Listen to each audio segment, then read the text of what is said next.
Hey guys, welcome back. So first thing I would like to talk about is getting into code.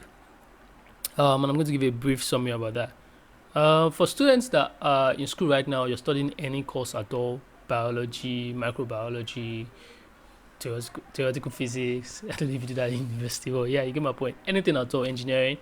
You might find that your friends are coding and you want to get into it, or maybe you're just seeing it on the internet, Twitter, social media, that people are coding and they're learning how to build amazing stuff, and you really want to get into it.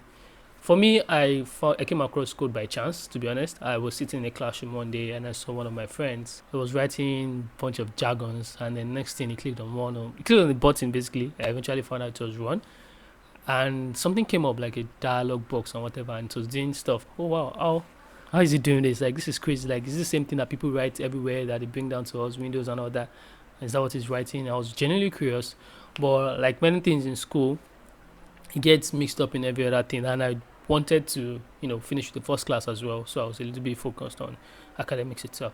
After a while, I went back to an exhibition that was held for computer science students at the time. That was the NACOS exhibition, National Association of Computer Science Students, and I was blown away with everything everyone had built, and I thought to myself, is this the same jargons that these guys were writing that day that can come up to this? And I really wanted that power. I really wanted to be able to build stuff that I imagined, because personally, I'm an idea guy. I come up with a lot of ideas, just randomly, some stupid, some good. So at that point, I decided I was going to learn how to code. Also note that at this point, I did not have a laptop. So for me to get into code at that point in time, what I tried to figure out was, given my circumstances, what is going to be the easiest approach for me to learn this thing that I want to learn, while also taking into consideration my limitations. So at the time, my elder sister had a laptop that she used, but I didn't have one, and I didn't really have access to it, because except when she's probably watching a movie and she's not doing a final year project, I could just hop in. So what I did was I borrowed a Visual Basic textbook, because at that point in time they said Visual Basic was like the closest thing to learn. It was like similar, it was very close to English, and it's actual programming, not like HTML that you just mark up. That was what I was told at the time. So I was reading this textbook that I had to return in a week. I had this textbook for just 1 week. I can't remember the name of it, but it was a Visual Basic textbook which I borrowed from a classmate, and it was boring me for just a week, and I had no laptop. So what I did was, every single time I was free, I was reading this textbook, understanding the logic behind each of the steps. Why are you doing this? And what's the syntax, the very simple things.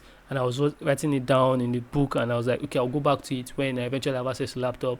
But the point is, for the things that I could understand, I tried as much as possible to understand them. And then I started writing small examples of code, small programs in the book.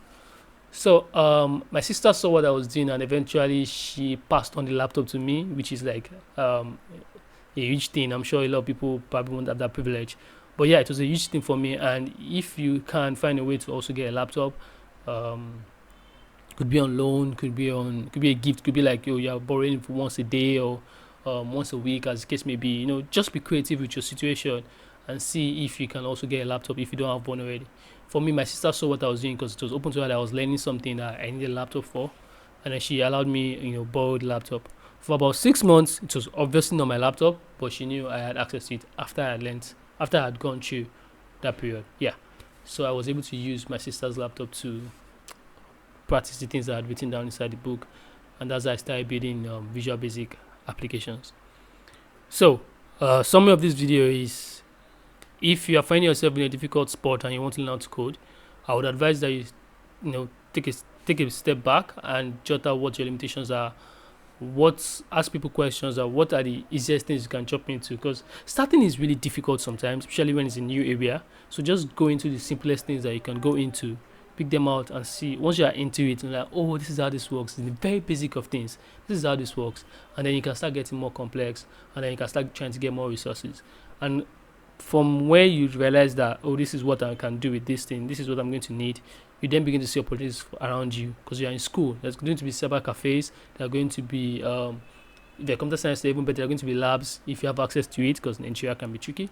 But my point is, you are in school and there's like a whole bunch of opportunities that you can try to just have access to laptops, even if it's not every single day, but it's something that can help you just continuously grow this skill that you want to build gradually. I'll see you in the next video.